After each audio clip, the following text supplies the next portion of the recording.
Assalamualaikum warahmatullahi wabarakatuh. Saya Ferawati, calon guru penggerak Angkatan 7 dari Kabupaten Kuningan. Saya akan menyampaikan infografis pemikiran filosofis Ki Hajar Dewantara.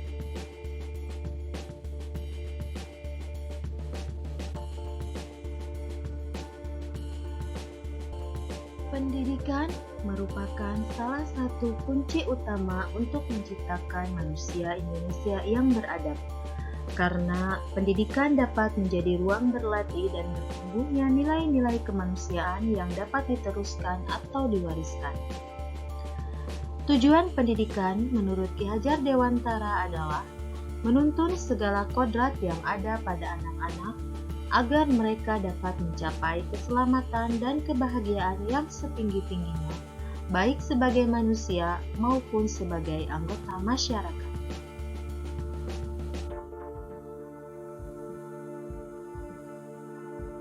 Dasar pendidikan anak adalah berhubungan dengan kodrat alam dan kodrat zaman.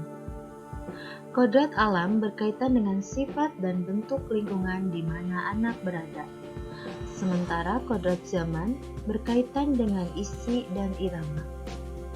Jadi, pendidikan itu sejatinya memberi tuntunan terhadap segala kekuatan kodrat yang dimiliki anak agar mencapai keselamatan dan kebahagiaan.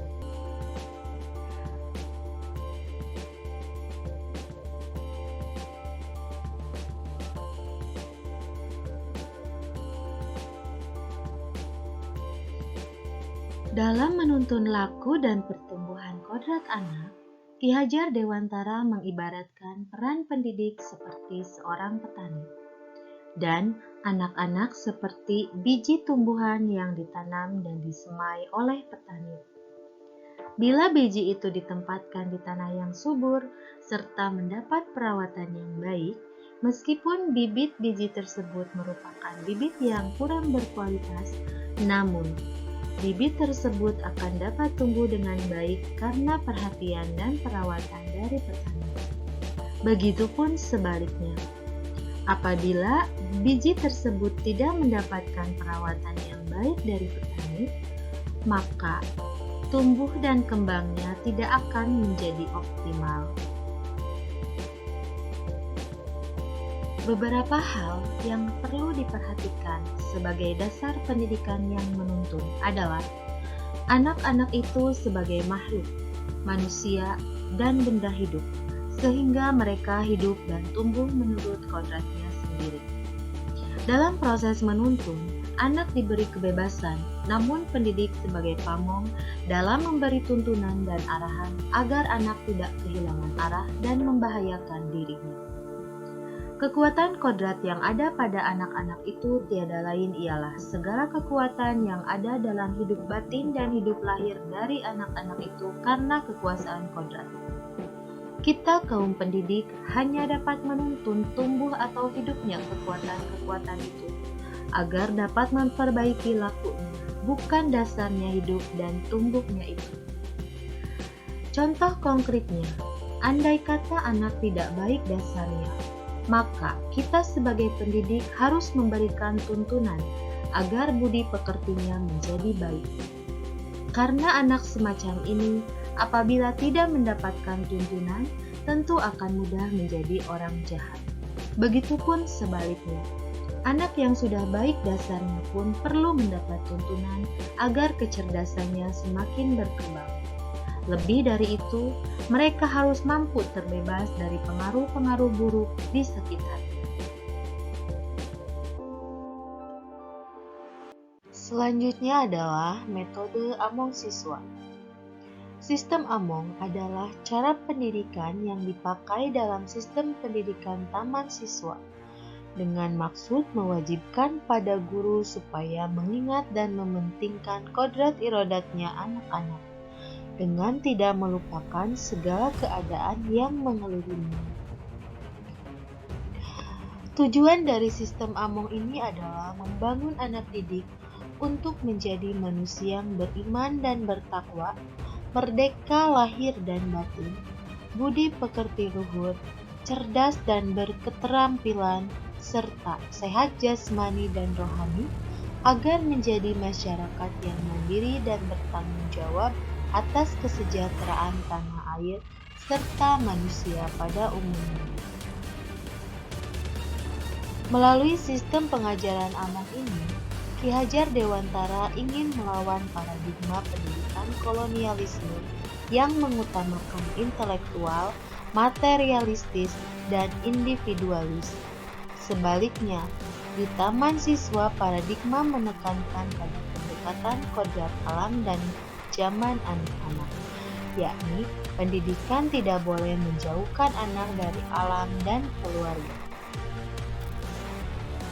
Dalam metode Among, fungsi dan peran guru adalah yang pertama, ingarso sung tulodo, artinya di depan memberikan teladan. Semboyan ini memiliki arti bahwa sebagai seorang pendidik kita harus memberikan contoh yang baik. Contoh ini dapat berupa tutur kata, sikap, dan sopan santun. Karena guru merupakan role model bagi anak didiknya, yang artinya perilaku anak didik dapat dipengaruhi dari gurunya. Sehingga kita sebagai guru harus selalu melakukan introspeksi dan refleksi diri, apakah sudah benar-benar memberikan contoh yang baik atau hanya sebatas menyampaikan ilmu tanpa mengajarkan akhlak dan budi pekerti. Peran yang kedua yaitu ingmadyo mangunkarso, di tengah menciptakan peluang untuk bertahan. Semboyan ini memiliki arti bahwa kita sebagai pendidik tidak boleh memberikan batasan-batasan antara guru dan anak didik. Guru juga tidak boleh menganggap anak didik sebagai individu yang ada di bawah gurunya.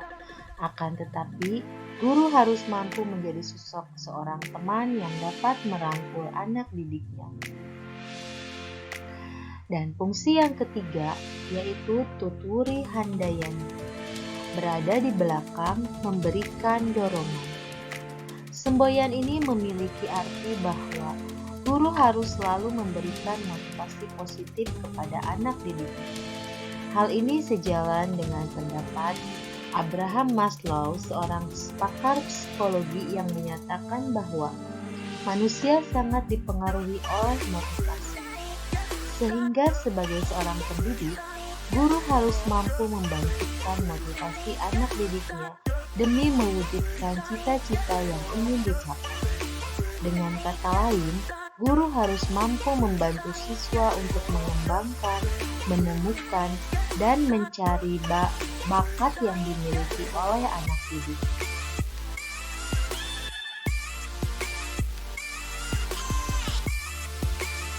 Berikut ini adalah implementasi pemikiran Ki Hajar Dewantara di sekolah, yaitu melaksanakan pembiasaan untuk menanamkan budi pekerti. Sebagai contoh, di sekolah kami mengadakan kegiatan sholat berjamaah bersama. Kemudian setiap hari Jumat, kami mengadakan kegiatan yasinan dan kultum.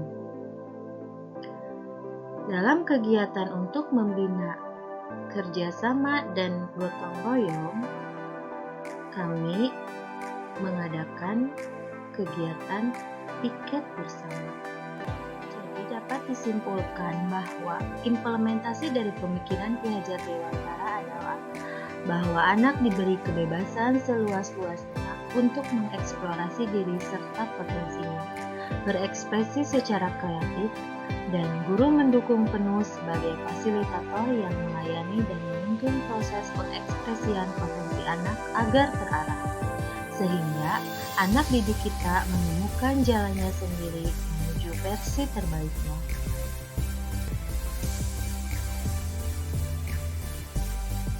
Demikian yang bisa saya sampaikan. Semangat selalu Bapak Ibu guru hebat dan salam guru penggerak.